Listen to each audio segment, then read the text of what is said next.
नमस्कार, मी दिनकर शिंदे. आपण पाहताय डीएस न्यूज. तुमचं मत माझं मत मध्ये आपलं स्वागत. मित्रांनो, महत्वाचा मुद्दा मी आपल्या समोर घेऊन आलोय आणि तो म्हणजे आपण वरती बॅनरवरती जी माहिती पाहिली, जे वाक्य पाहिलं ते महत्वाचं आहे की सावधान मराठ्यानो, जरांगे पाटलांना जपा.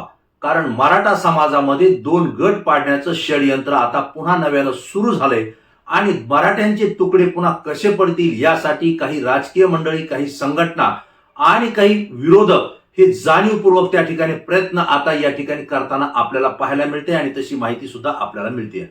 मित्रांनो, 15 जानेवारी 2024ला मी आवर्जून डेट पुन्हा सांगतोय. डीएस न्यूजने एक व्हिडिओ बनवला होता आणि त्यामध्ये माहिती दिली होती की मराठ्यांचा आंदोलनाचा लढा आता अंतिम टप्प्यात आहे. जरांगे पाटलांच्या बदनामीचं षडयंत्र सुरू झालंय आणि मित्रांनो, याची प्रचिती तुम्हाला आता येत असेल. कारण मराठा समाजाचं हे आंदोलन मुंबईच्या वेशीवर नवी मुंबईमध्ये जाऊन दाखल झालं. वाशीमध्ये कोट्यवधी मराठा समाज हा मनोज जरांगे पाटलांच्या नेतृत्वाखाली एकवटला आणि त्या ठिकाणी मुख्यमंत्री एकनाथराव शिंदे यांना स्वतः यावं लागलं. त्यांचं शिष्टमंडळ 2 दिवस रात्र जरांगे पाटलांच्या तैनातीत त्यांना पाठवावं लागलं. अनेक घडामोडी झाल्या, अनेक चर्चांच्या फैरी झाल्या. यामध्ये मनोज जरांगे पाटील यांच्या बाजूने सुद्धा अनेक कायदे तज्ज्ञ होते, सुप्रीम कोर्टाचे वकीलही होते आणि या घटनेचे अभ्यास करणारे सुद्धा मंडळी त्या ठिकाणी जरांगे पाटलांच्या वतीनं होती. त्यासोबत सरकारच्या शिष्टमंडळामध्ये सचिव असतील किंवा त्यांचे उच्चपदस्थ अधिकारी असतील, यासह अंतिम टप्प्यामध्ये काही मंत्री सुद्धा या शिष्टमंडळामध्ये आले होते. हे सगळ्या घडामोडी रात्र पहाटे आणि दिवसा आपण सगळे पाहत होतो आणि या घडामोडीमधून जे काही त्यांनी पत्र त्या ठिकाणी दिले, GR त्या ठिकाणी दिले, या GRचा पूर्ण अभ्यास मनोज जरांगे पाटील असतील किंवा त्यांच्यासोबत असलेलं तज्ज्ञ मंडळ असेल, ऍडव्होकेट्स असतील, या सर्वांनी ते वाचलं. त्यानंतर तो मसुदा पाहिला, तो अभ्यास केला, त्याच्यावरती सरकारच्या शिष्टमंडळाशी वारंवार चर्चा केल्या आणि या चर्चा अंतिम जो GR आहे तो तयार झाला, जो जरांगे पाटलांनी मराठा समाजाला त्या ठिकाणी आंदोलनस्थळी दाखवला, वाचून दाखवला. आणि विशेष म्हणजे मला आपल्याला आवर्जून सांगावं लागेल, प्रत्येक घडामोड घडल्यानंतर आलेला प्रत्येक कागद जरांगे पाटील रात्र असेल बेरात्र असेल, मग एक वेळेस तर त्यांनी पहाटे 3:15 वाजता त्यांनी पत्रकार परिषद घेतली, ज्यामध्ये दीपक केसरकर असतील किंवा एक मंत्री लोढा मुना असतील, हे त्यांच्या सोबत होते आणि जरांगे पाटलांनी पत्रकार परिषद घेऊन काय तो GR आलाय, त्याच्यामध्ये काय लिखाण केलं हे समाजाला वाचून दाखवलं. आणि यानंतर हा ठराव आपल्याला मंजूर करायचा आहे का, मान्यता द्यायची का, असे अनेक प्रश्न समाजाला त्या ठिकाणी उपस्थित केले. आणि कायदे तज्ज्ञांनी समाजाने ज्यावेळेस सांगितलं त्याच वेळेस जरांगे पाटलांनी ते सगळा मसुदा त्या ठिकाणी GR हा मान्य केलेला आहे. तो अनेक वेळा बदलला गेला, हे मला आवर्जून आपल्याला या ठिकाणी सांगावं लागेल. मित्रांनो, या सगळ्या घडामोडी घडत असताना काही जी राजकीय विश्लेषक म्हणतायत, काही घटना तज्ज्ञ म्हणतायत आणि काही तर मराठा समाजाला पहिल्या दिवसापासून विरोध करणारे, मग ते युट्यूब चॅनलवरचे असतील, सोशल मीडियावरचे असतील किंवा 40 पैशाचे मेसेज देऊन काम करणारे भक्तुल्य असतील, हे वाद त्या ठिकाणी सातत्याने सांगतायत की जरांगे पाटील हे नेहमी इन कॅमेरा बोलत होते, सर्व लोकांसमोर बोलत होते, मात्र वाशीमध्ये गेल्यानंतर त्यांनी बंद खोलीमध्ये चर्चा का केली. मित्रांनो, याचा खुलासा सुद्धा जरांगे पाटलांनी केला की अधिकारी या कोट्यवधी मराठा समाजाच्या समोर यायला घाबरत होते, भीत होते. मंत्री सुद्धा येत नव्हते, कारण जर कोणाचा काही उद्रेक झाला, कोणी काही बोललं तर करायचं काय, यांना आवरेल कोण, हा प्रश्न त्या ठिकाणी होता. आणि मला आपल्याला आवर्जून सांगावं लागेल, मुख्यमंत्री एकनाथराव शिंदे ज्यावेळेस हे उपोषण सोडायला आले, GR द्यायला आले, त्यावेळेस त्यांच्यासोबत गिरीश महाजन होते, त्यावेळेस दीपक केसरकर होते, त्यासोबतच संजय शिरसाट हे शिवसेनेचे नेते होते. अनेक मंडळी असताना सुद्धा मराठा समाजातून खालून घोषणा देण्यात आल्या. देवेंद्र फडणवीस यांच्या विरोधात घोषणा देण्यात आल्या, छगन भुजबळ यांच्या विरोधात घोषणा देण्यात आल्या, अजित पवारांच्या विरोधात सुद्धा प्रचंड घोषणा देण्यात आल्या. मित्रांनो, या सगळ्या घोषणा देत असताना, मुख्यमंत्री स्वतः तिथं असताना, मंत्रिमंडळातले मंत्री असताना कोणीही त्या घोषणा रोखू शकलं नाही. इव्हन जरांगे पाटलांना पुढे यावं लागलं आणि त्यांना चिडून सांगावं लागलं, शांत राहा, कारण आपल्याकडे ते पाहुणे आलेत, त्यांना जायला रस्ता द्या, त्यांना आडू नका. हा सुद्धा संदेश आणि सल्ला, इशारा, आदेश मनोज जरांगे पाटलांनी आंदोलनकर्त्या मराठा समाजाला दिला. यातून त्या ठिकाणी काय परिस्थिती निर्माण झाली होती, काय वातावरण निर्माण होतं, हे आपल्या लक्षात येईल. आणि त्यामुळं शिष्टमंडळ हे ओपन चर्चा करायला, स्टेजवरती लोकांसमोर बोलायला तयार नव्हतं. कारण एखादा आदेश जर त्या ठिकाणी नको जर झाला तर लोक त्या ठिकाणी उद्रेक करतील, ही त्यांना भीती होती. ते जरांगे पाटलांनी स्पष्ट सांगितलं. आणि म्हणून ज्यावेळेस ते 4 भिंतीच्या आत नव्हे, त्या ठिकाणी सुद्धा अनेक मंडळी होती, त्यांच्या समोर ही चर्चा झाली आणि जरांगे पाटलांनी हा GR मान्य केला. त्याला 16 दिवसाचा जो काही अध्यादेश काढण्यासाठी वेळ असतो, त्याच्यामध्ये आक्षेप नोंदवण्याच्या सुद्धा काही प्रक्रिया असते, ही शासनीय घटनेची प्रक्रिया आहे, ही व्हावीच लागते, ती व्हायलाच पाहिजे. हे सगळं घडताना आज मात्र सोशल मीडियाच्या माध्यमातून म्हणा किंवा बातम्यांच्या माध्यमातून म्हणा, जरांगे पाटलांना बदनाम करण्याचा प्रयत्न आणि षडयंत्र आखल्या जात आहे. 15 जानेवारी 2024ला डीएस न्यूजनं सातत्यानं सांगितलं होतं की आंदोलन हे अंतिम टप्प्यात आहे. आता जरांगे पाटलांच्या बदनामीचं षडयंत्र होणार आहे. कारण मित्रांनो, सामान्य माणूस ज्यावेळेस एक उंची गाठतो, एक ठराविक उंचीपर्यंत त्याला राजकीय मंडळी विरोध करत नसतात, राजकीय पक्ष विरोध करत नसतात, सामाजिक संघटना विरोध करत नसतात. परंतु विशिष्ट उंचीच्या वर जर सामान्य माणूस जात असेल, शेतकरी पुत्र जात असेल, तर मात्र त्याची उंची त्या ठिकाणी कापण्याचा, रोखण्याचा प्रयत्न राजकीय मंडळी सातत्यानं करत असतात. याचे अनेक इतिहासामध्ये आपल्याला दाखले.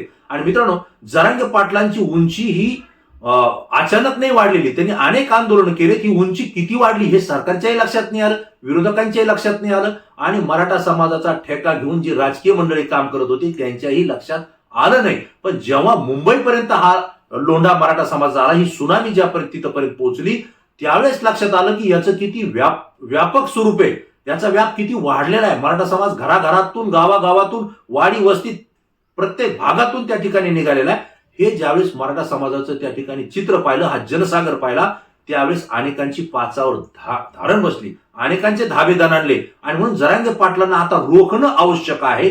त्यामुळे सगळ्या घडामोडी घडत गेल्या आणि ते म्हणतील त्या पद्धतीनं GR मध्ये ते मुद्दे घेतले गेले, ज्याचा 16 दिवसानंतर अध्यादेश निघण्याची प्रक्रिया सुरू होईल. मंत्रिमंडळामध्ये त्याला मान्य होईल, त्याचा कायदा सुद्धा तयार होईल. मित्रांनो, ह्या सगळ्या सकारात्मक बाबी आहेत. परंतु याकडे नकारात्मक पद्धतीनं प्रेझेंट करण्याचं काम काही मंडळी सोशल मीडिया आणि मीडियाच्या माध्यमातून करतायत. याला मराठा समाजानं हाणून पाडणं गरजेचं आहे.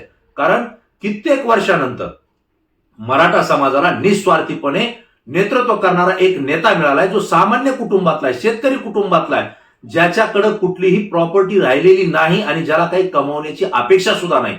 आणि तो मराठा समाजासाठी त्या ठिकाणी आतोनात आंदोलन करतोय, आतोनात त्याने नुकसान सहन केलंय, शरीराची झीज झाली, अनेक दिवस तो उपोषणाला बसलाय. अनेक वेळाला उपोषण करताना त्यांचे डोळे सुद्धा बंद झाले, हातातून माईक पडला, त्यांच्या डोळ्यातून कित्येक वेळा त्यांनी अश्रू त्या ठिकाणी वाट मोकळी करून दिली. त्यांना रडू आवरलं नाही, कारण राजकीय मंडळींनी त्यांना जो त्रास दिला या कालावधीमध्ये, त्यासोबतच मराठा समाजाचे काही जे तथाकथित नेते आहेत, ज्यांना आपलं नेतृत्व गुण त्या ठिकाणी वर आणायचे आणि कुठल्या तरी राजकीय पक्षाच्या सोबत जाऊन आमदार व्हायचंय, मंत्री व्हायचंय, खासदार व्हायचंय, ही त्यांची महत्वाकांक्षा आहे. परंतु या सगळ्या महत्वाकांक्षेवर त्यांच्या पाणी फिरलं गेलं आणि मराठा समाजाने त्यांना नेते न मानता मनोज जरांगे पाटील यांनाच आपला नेता मानणं, हे खरं मोठं दुःख त्यांचं आहे. आणि राजकीय पक्षानं सुद्धा या मराठा समाजाच्या काही नेत्यांना, तथाकथित पुढाऱ्यांना बळ दिलं होतं, ताकद दिली होती की जेणेकरून त्यांनी समाजाचं नेतृत्व करावं, समाज त्यांच्या पाठीमागे राहावा. आणि आपण का त्यांना आमदारकी दिली, महामंडळाचं पद दिलं किंवा एखादं राजकीय पद दिलं, तर तो समाज त्यांच्यासोबत आपल्या पक्षाकडे झुकेल, यासाठी सगळे राजकीय पक्ष प्रयत्न करत असतात, हे आपल्याला माहिती आहे. परंतु मनोज जरांगे पाटील या सगळ्या जाळ्यामध्ये कुठेही फसले नाहीत. त्यांना सुद्धा अनेक आश्वासनं मिळाले, अनेक प्रलोभनं मिळाले, पैशापासून ते पदापर्यंत सगळं काही त्यांना देण्याचं कबूल करण्यात आलं. परंतु जरांगे पाटील हे मराठा समाजासाठी त्यांनी स्वतःचं जीवन वाहून घेतलेलं आहे.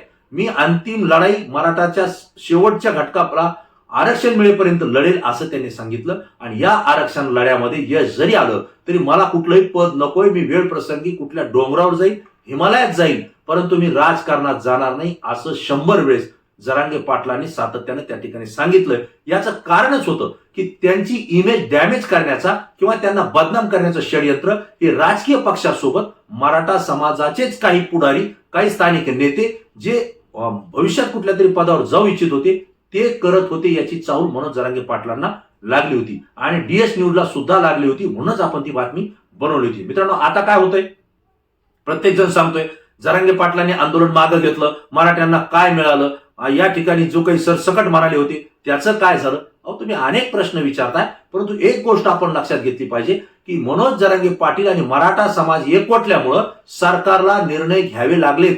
मराठा समाजाच्या कुणबीच्या नोंदी ज्या सापडत नव्हत्या किंवा सापडल्या जात नव्हत्या, शोधल्या जात नव्हत्या, त्या आता शोधल्या गेल्यात आणि अजूनही शोधल्या जात आहेत. यामध्ये 54 लाख मराठा समाजाच्या कुणबीच्या नोंदी सापडल्यात, जे की कुणबीमध्ये गेलेत. आणि कुणबीमध्ये गेले म्हणजे ते ओबीसी मध्ये गेलेत. आणि याचा जर तुम्हाला पुरावा पाहिजे असेल तर हरिभाऊ राठोड जे आहेत बहुजन समाजाचे नेते, त्यांनी स्पष्टपणे सांगितलं की मराठा समाजाच्या कुणबीच्या नोंदी सापडल्यानंतर त्याला आरक्षण दिलं जात होतं. आताही त्या नोंदी सापडल्यात आणि त्यांना ओबीसीतून आरक्षण दिलं गेलं. मागच्या दारातून मराठा समाज ओबीसीतून आला, हे त्यांचं स्टेटमेंट आहे. त्यानंतर छगन भुजबळ यांनी सुद्धा सांगितलं की मराठा समाजाला मागच्या दारातून ओबीसी मध्ये घेण्याचा प्रयत्न हे सरकारनं केलेला आहे आणि तो आता झालाय. कुणबीच्या नोंदी सापडल्या म्हणजे ते ओबीसीत आलेत, हे सुद्धा छगनराव भुजबळ यांनी मान्य केलं. पंकजाताई मुंडे ज्या भारतीय जनता पार्टीच्या राष्ट्रीय सरचिटणीस आहे, ओबीसीच्या नेत्या आहेत, त्यांनी तर स्पष्टपणे सांगितलं सरकार सांगतंय की ओबीसीला धक्का न लागता मराठ्यांना आरक्षण देऊ. इथं तर ओबीसीला धक्का लागलाय, कारण मराठा समाजाच्या कुणबीच्या नोंदी सापडल्यात आणि जर ते कुणबीच्या नोंदी सापडल्या असतील तर ते ओबीसी मध्ये ऑलरेडी आलेत. आणि म्हणून जरांगे पाटलांनी आता एक मराठा लाख मराठा मानण्याऐवजी एक ओबीसी लाख ओबीसी ही घोषणा द्यावी असं पंकजाताईंनी सांगितलंय. याचा अर्थ मित्रांनो काय लक्षात येतो आपल्या, की मराठा समाज हा कुणबी मधून ओबीसी मध्ये गेलाय. ते राजकीय मंडळींनी सुद्धा मान्य केलंय. फक्त आता आगपाकड चालली आहे कशासाठी, स्वतःचे पद आणि अस्तित्व टिकवण्यासाठी. काही मराठा समाजाचे पुढारी असतील, नेते असतील, युवा नेते असतील, ते सुद्धा सांगतात की जरांगे पाटलांनी हा जो GR काढलाय हा अध्यादेश नाहीये, हे अजून लागू नाहीये, सरसकट कुठं गेलं. जरांगे पाटलांनी स्पष्टपणे सांगितलं की सगळ्या सोयऱ्यांना द्या.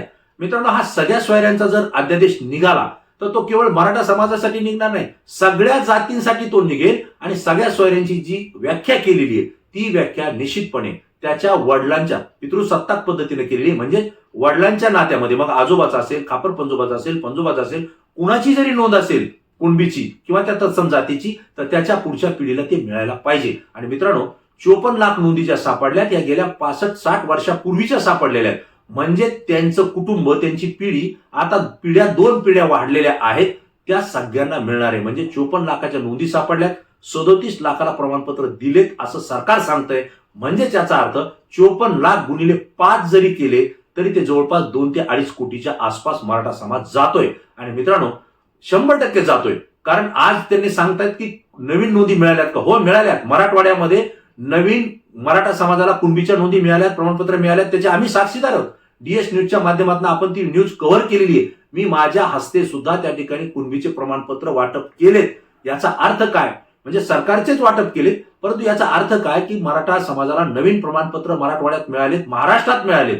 याचा अर्थ जरांगे पाटलाच्या या आंदोलनाला यश येत आलेले. आणि मित्रांनो, पुढचा एक मुद्दा आहे, म्हणजे KG ते PG, म्हणजे बालवाडी पासून ते पोस्ट ग्रॅज्युएट पर्यंत मराठा समाजाच्या मुलामुलींना शिक्षण घेताना फीस लागू नये, हा जो GR त्या ठिकाणी शासनानं काढलेला आहे, याचा सुद्धा गरजवंत आणि गरीब मराठ्यांना फायदा होणार आहे. हे सगळ्या गोष्टी आपल्याला कळतायत, मान्य आहे. मला सांगा, या जर गोष्टी जर घडत असतील आणि जरांगे पाटलांच्या या आंदोलनामुळे जर घडत असतील तर मग हे आंदोलन अपयशी कोण म्हणतं आणि का म्हणतं, याचा सुद्धा आपण विचार केला पाहिजे. एकीकडं आंदोलन यशस्वी होत असताना जरांगे पाटलांच्या बदनामीचं षडयंत्र आखलं जात आहे आणि मराठा समाजामध्ये पुन्हा फूट पाडून 2 गट निर्माण करण्याचा प्रयत्न राजकीय मंडळी करतायत. कारण मराठा समाजामध्ये आता जरांगे पाटलांच्या शब्दाला किंमत आहे.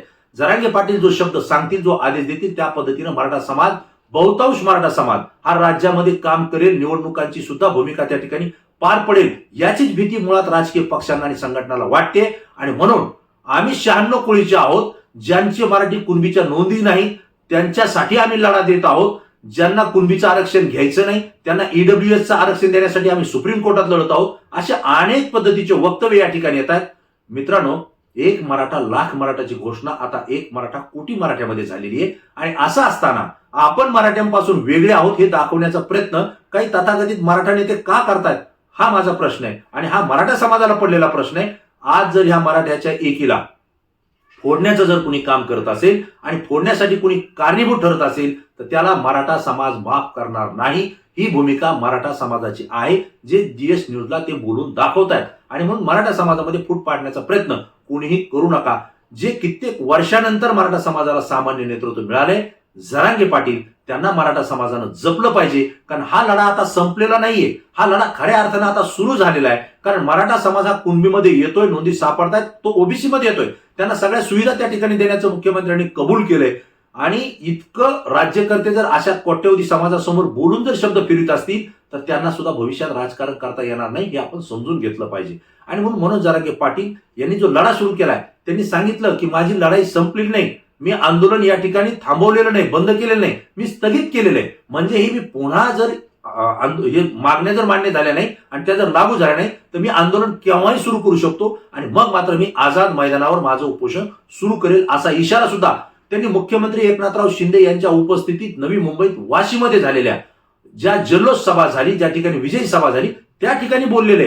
ते आंतरवाली सराटीमध्ये आल्यानंतर असं बोलले नाहीत. मीडिया चुकीचं काही माहिती देतोय.